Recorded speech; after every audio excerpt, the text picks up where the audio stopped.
Hello everybody. Welcome back for another video. Hope you're all doing great. Hope you're all doing well and that you're all having a fantastic day. Don't forget to leave a comment and don't forget to subscribe to the channel if you haven't already done so. And without any further ado, let's jump right into it. A lot of news the last couple of days have nearly been action-packed. We typically, within the cryptocurrency space, I mean, this is relatively normal, if you will. However, and I would say whatever reason, but I think we can easily break down what's kind of going on. The momentum within the cryptocurrency, and for this instance, I say that the Bitcoin market seems to be constantly ramping up. You would assume at some point that it has to hit a head, or it has to. I don't even honestly know at this point. If you've missed the last couple of weeks of videos, we have had an enormous, and I mean an honestly gargantuan amount of news surrounding corporations and companies and entities getting into the cryptocurrency space. One of the weirdest parts of all of this in general, it's not just one day, it's kind of the entirety of the last 5, 6, 7 years, is that a lot of this news does relatively nothing to retail investors, and that is, as I've stated before, going to be one of the greatest follies of this market and for a lot of investors. We're getting news of corporations daily. And I mean actually daily, not in a joking manner. It has been every single day of companies getting into the space who are buying Bitcoin, who are actively looking to invest, that kind of thing. And they're pushing and segueing a lot of the momentum that retail investors could have had when it comes to accumulation, but all the Bitcoin is just moving in one direction. Oh, sorry if I sound a little tired. It's because I'm tired. Another part of the gigantic issue, at least for me, comes down to the fact that no matter what happens in the space, no matter what's going on, a lot of people just have seemingly stopped caring. And this is all actually by design. It's not like it's like some miraculous weird thing that's happening. This happens with every single asset class. Whenever there's like a lull, or even the opposite, if prices are moving up but not as quick as normal people or retail assume that they should be, well, then therefore they don't really entertain the idea of being inside of the market anymore. And this is what we've seen across multiple asset classes, but none more in recent times than crypto. So, as institutions continue to mosey their way in and take over all the space, I've been saying for a while that at some point, just mathematically, it's going to happen. If you have 1 million apples and there are companies buying 4,000 apples, 7,000 apples, 16,000 apples, eventually those million apples disappear. But we've gotten to the point where if Bitcoin does actually go to $1 million, if Bitcoin does create an astronomical amount of wealth for its holders, a lot of people will be missing out, but corporations will not. Moon Inc., a corporation by the name of Moon Inc., head of Bitcoin strategy, his name is Jesse Myers, says that Bitcoin holders are underestimating the significant amount of Bitcoin that corporations will accumulate by the year 2045. I know some of you hear 2045 and you think that's so far away, or it's not relevant, or it won't actually have an effect on you or your life in some sort of portion or manner. This is usually the issue with people just in general, even in life, not thinking ahead and not having a plan for the future, not wondering how to accumulate generational wealth, but then also like wondering how so many people could have money. I just saw a video on YouTube of this guy. He was asking, said, how do so many people have money? How is it possible that he grew up with nothing? I think he looked like he was in his 30s. How he could have nothing, and he was wondering if people were faking being rich.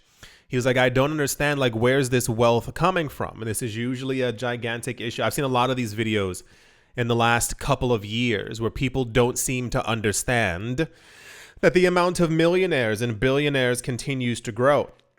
And it's because there's a very small portion of the population who are allocated such assets that they're able to make them grow, but also B, the small number of people who realize that there are opportunities and then they grab them and then they end up growing money from them. As we've gone over a multitude of times, it's just, especially in this market, it's just buy and hold. But that takes too long for a lot of people. There was just, I don't have it here. There was just another article. It was stating that I think the vast majority of people who get into crypto, they stay for between 6 to 9 months and then they end up leaving the market. It's just So when you talk about the long-term strategy, when you talk about these companies who are accumulating large amounts of Bitcoin, as I've gone over before, the accumulation's not going to stop. Even when Bitcoin's price goes higher, they may be able to accumulate less mathematically, but they're still going to continue buying until they actually have all of it. And when you talk about actually underestimating, it kind of, it's whatever. I'm not going to talk about how sad or how weird or how whatever it is, but it's just like depressing that so many people would benefit from this money and they just don't care. He said, and I quote, Bitcoin Treasury companies will hold 50% of all Bitcoin. Just treasury companies. Are you understanding what I'm actually even alluding to here? He says Bitcoin treasury companies will hold 50% of all Bitcoin. Way more than most Bitcoiners are prepared for. There's a very big difference between a company like GameStop and MicroStrategy. And it's that there are a lot of MicroStrategy would be then considered a treasury company or a reserve company, if you will. I don't know why there's so little attention being. If you can tell me why, like, please give me like be brutally honest as to why like none of this really means anything to you. As far as the idea of the treasury companies is the MicroStrategies, the Meta Planet, the Capital 21, like that kind of thing. We just had a news story. I forgot exactly what it was, but it was like estimating how much MicroStrategy, how much Bitcoin they would have within a year and a half. And it was some like astronomically insane number. These treasury companies are not the other companies who are also just buying to have Bitcoin on their balance sheets. These aren't the actual ETFs as well. Like BlackRock isn't a Bitcoin treasury company. They have a Bitcoin ETF that they're buying on behalf of their clients, but that's not the actual treasury company. There were predictions years ago, and I mean even the 90% number, though it may be much higher now. There were predictions years ago about like the wealthy just kind of buying and hoarding Bitcoin. That's where that idea, if you didn't hear it, this is a long time ago, the idea of just owning 0.01 Bitcoin in the future would make you wealthy, like extremely wealthy, comparative to what everyone else around you actually has. So just for the idea of the treasury companies holding Bitcoin, I want you to really understand and grasp the idea. If there are, let's say we ramp up the number to 60. I think at the moment we have 13 that have been confirmed. Let's say in the next 5 years, that number is 60 companies who are Bitcoin treasury companies. If they hold 50% of all the Bitcoin, if BlackRock and every other company holds another 40%, and then the last 9% are held by wealthy families, that's what we were talking about in another recent video, where the guy was saying that you don't realize that a bunch of millionaires are about to fall over themselves just to accumulate Satoshis. What happens to everyone else? What happens to you? What happens to your family? What happens to the rest of the world when Bitcoin is only held by the richest people and it is the new way to transact money? This is I don't know, I'm certain I said it correctly. It was in plain English. but I don't think the reality really hits people that hard. There was something, it must have been a week ago at this point, there was something in the news that Trump and someone else or whatever, they were raising, I think, hundreds of millions, if not billions of dollars to accumulate more Bitcoin. A lot of people thought this was really cool and awesome on Twitter, but then I see this kind of like disconnect from people understanding the numbers of what that entails for them and everyone else around them who doesn't have hundreds of millions to be able to push into Bitcoin. Nonetheless, who has, 4, 5, 6,000 to push. Give me half a second. The computer is running low on battery. Half a second.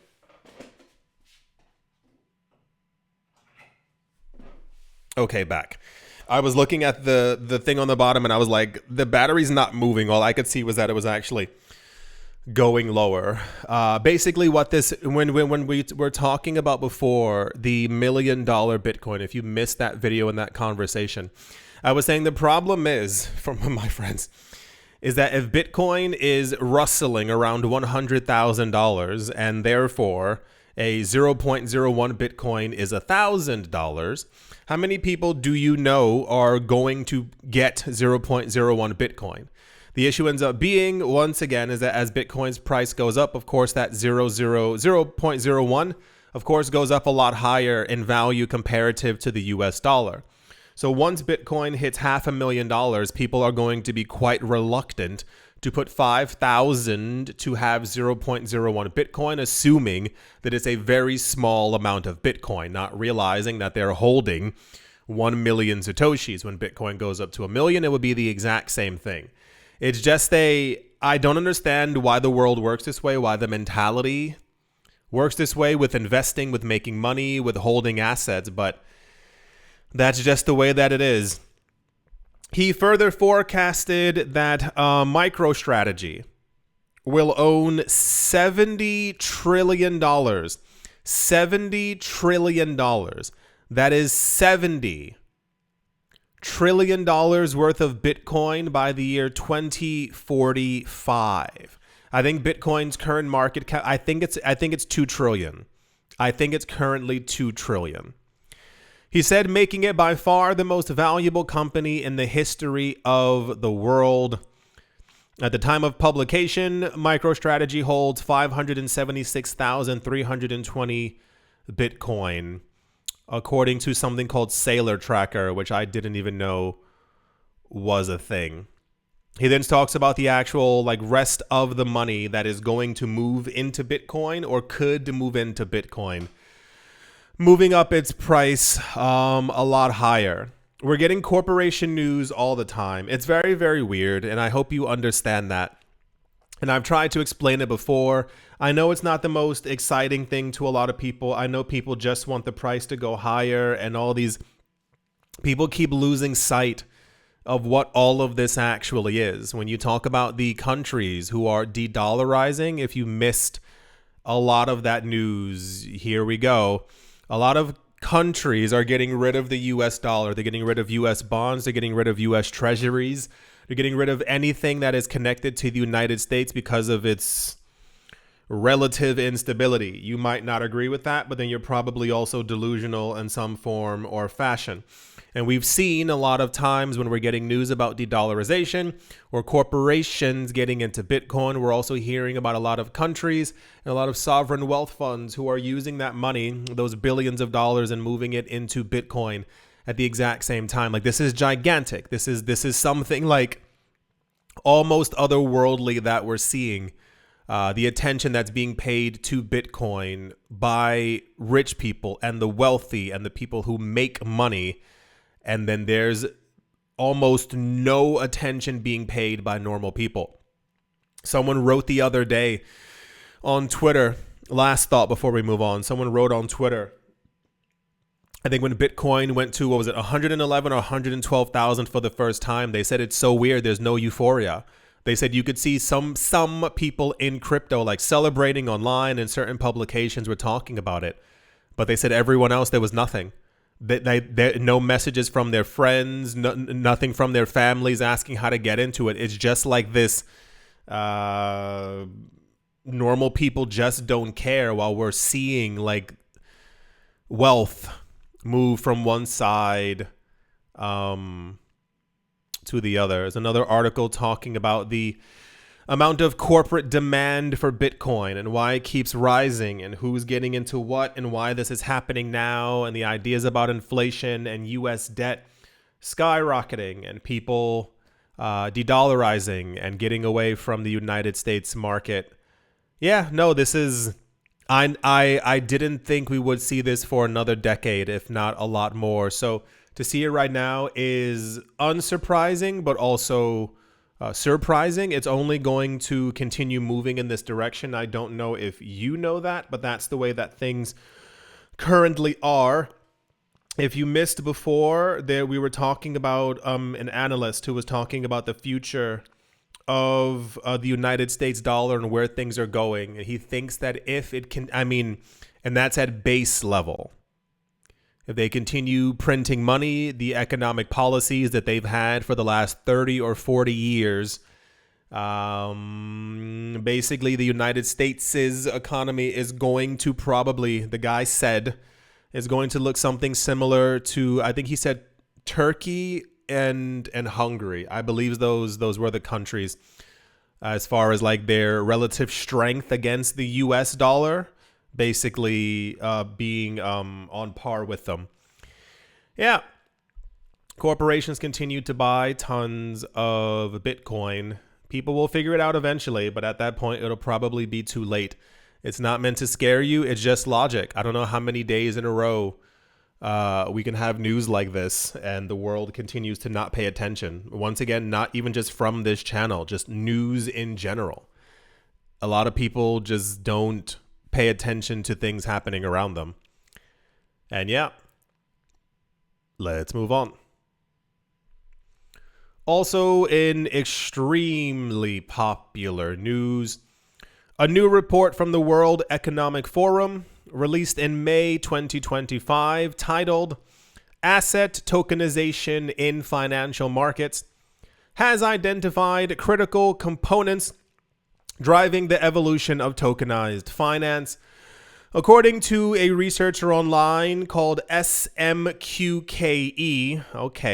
the document highlights the XRP ledger as the infrastructure behind the significant $1 billion private equity tokenization initiative. If you've missed a lot of XRP news or any of it, it's more sprinkled around now than it was around 2 months ago. There's a huge effort by consortiums, institutions, corporations, and namely banks, at the moment, who were trying to tokenize everything. That was a narrative back in 2017, 2018.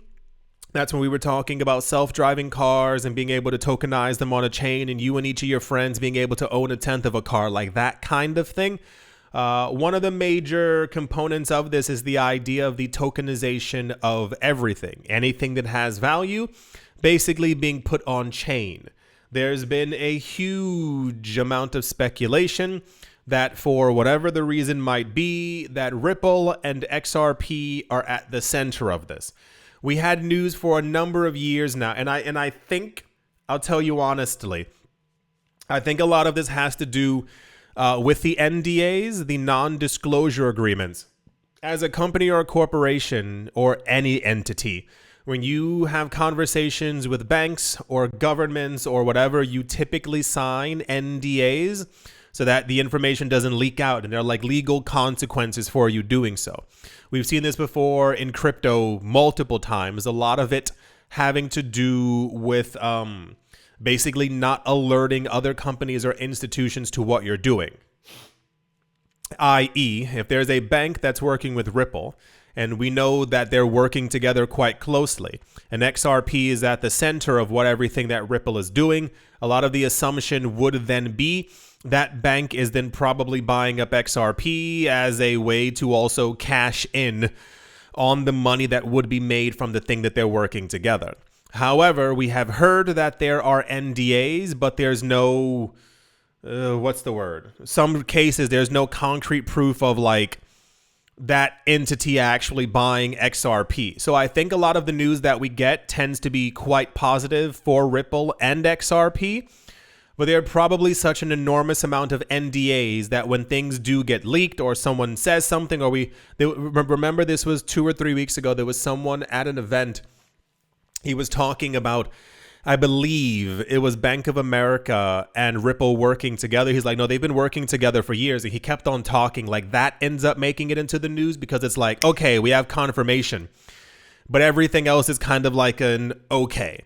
So whenever Ripple or the letters XRP wind up in any kind of a financial document, it ends up making very big news. There have been tons of studies and articles and things from the International Monetary Fund, the World Economic Forum, what's the other one? The Fed, and I mean, you name it, mentioning Ripple and XRP. And this is usually what kind of gets things going. The document highlights the XRP ledger as the infrastructure behind a significant $1 billion private equity tokenization initiative. If you are a company or an institution and you want to tokenize something, you put it on a blockchain. Got it. Thumbs up. The secondary part is if they choose your blockchain, it kind of gives you an extended amount of longevity. So remember the discussions that we were having the end of last year, the beginning of this year with Charles Hoskinson, the guy who created Cardano, talking about that he wants the Ripple stablecoin on Cardano. This gives you like an extended amount of longevity if Ripple succeeds. The other part basically is that you want to make sure that if people are tokenizing stuff, that they do it on your chain. If you get BlackRock or another or hundreds of companies to go onto your chain and do stuff, you're burning XRP in the background, you're creating extra value. You get the idea. Additionally, it points to Ripple's strategic acquisition of BitGo and MAKEOVER as central to the custodial and compliance mechanisms underpinning this transformation in financial markets. There are also still rumors going around, I don't know why, about and from and maybe Ripple trying to acquire Circle. Coinbase is basically, long story short, the people who created the stablecoin. Circle, got it. Apparently there's like a bidding session between Ripple and I think a number of other companies who are trying to acquire them, and that's also tied up into this as well. They wrote on Twitter, just in May 2025 World Economic Forum report, asset tokenization in financial markets highlights XRP ledger powering $1 billion private equity tokenization and Ripple's custody tech via BitGo and MAKEOVER as key infrastructure for the next generation of value exchange. And I'll say at this point so we can move on, this happens all the time. This isn't something new, and it's not that it's not interesting. It's just more of a lot of times when news like this pops up, it usually ends up being promoted as like, this is the first time that this thing is ever happening. No, companies and institutions and banks and governments already know about Ripple. They know about XRP. They've probably been working with them for a very long time. But usually, as I was saying, if the letters appear in any kind of official document of some sort, I don't really know. It's not bad news. It's just more of a cool. Yeah, we knew that this was already happening. But I think as many retail investors look at the market, when you get good news, they expect a reflection to hit them back where prices go up. But once again, all markets are controlled and manipulated, especially if we're talking about eventually getting to a $100 XRP. These people want it for as cheap as possible. And then a lot of people will look at XRP at $100 and Bitcoin at $3 million, and they'll go, I wish I had bought earlier. That's just how things always go. That's the World Economic Forum XRP news. And yeah, let's move on. Also in news that I think we were supposed to jump for joy for this news. I'm not sure what's happening with Ethereum or their infrastructure or the upgrades or updates or whatever might actually be going on. But for some reason this year, Ethereum has been namely driven by the idea of what's going to happen in the future. There are a lot of people who are still incredibly bullish on Ethereum. I think it's good. I think it's workable, but it's more like a just do it at this point. Ethereum has succumbed to the Cardano affliction, where basically people keep announcing that they're going to do something and this is going to happen and this will take place and this is going to be a thing and then this is going to, and then nothing ever ends up getting done. We recently had whatever upgrade took place around 2 weeks ago that also caused prices to move a little bit higher, because I believe that the assumption is that that's going to then lead the way to opening up another door that you can walk through, that then opens up a window that you can climb through, that then puts you into a greener pasture where Ethereum then has more transactions per second and Ethereum does this, and it's just like okay. Responding to Succinct Labs' real-time proving milestone in the ecosystem, Vitalik Buterin says the Ethereum team hopes to increase the layer 1 gas limit by 10 to 100 times. Fantastic. In a recent post, Buterin commented on a Twitter user's skeptical take on an announcement from Succinct Labs co-founder Uma Roy about her team's recent demo of a full ZK virtual machine proof system for the ecosystem's execution layer. Although Buterin does congratulate the team on their progress, he proceeds to point out 4 areas that the project needs to tackle in order to make real-time proving a reliable feature for users on layer 1. And then he goes on to talk about it and how Ethereum's going to have this and Ethereum's going to have that and Ethereum's going to... As I stated in another video, the current thing with the cryptocurrency space is that Ethereum is currently the number 2 altcoin. And as such, because so many coins are tied to it, if Ethereum does well, altcoins do extremely well. The problem is that Ethereum isn't really like doing anything. I know that people are using it. I know that this is, and I know that, but believe me, I go over the news every single day, but it's more of a, is that it? We've been talking about this since 2016, where we are supposed to and should have been by the year 2020 on Ethereum 3.0. We're still talking about like gas fees and gas limits and transaction this and more. So I think this must have been the 22nd time. I want to say that's a joke, but it's not. That we keep hearing news about Ethereum and from this person and that doing this and they want to improve that and this is going to be a... Just do it. Stop talking about it. If you missed one of the most recent ones, the proposal last week from Vitalik was that they want to change Ethereum to make it as simple as Bitcoin. They basically want to take away a bunch of layers, like, you know, like an onion, if you will, just to get down to its core. So that Ethereum is as great as it could be and as easy to upgrade and do this and it's like, just do it. I'm certain if you put forth a proposal that people had to vote on, no one's going to go, I want Ethereum to be as difficult as possible. Just put forth a proposal, peel away the layers, make it as easy as can be. So cool. This also made, I won't use the word popular, but this was spoken about because it is Ethereum, and there seems to always be a lot of hope in the air that this project at some point will do what they said they were going to do almost a decade ago. Yeah, I think that's going to do it for this video, everyone. I do hope that you've all enjoyed. I do hope you all are having a great day, morning, afternoon, evening, wherever you are, wherever you might be. I do hope it's absolutely fantastic. Thank you all once again for watching, listening, liking, commenting, and supporting, and I will most certainly be talking to you all soon. See you.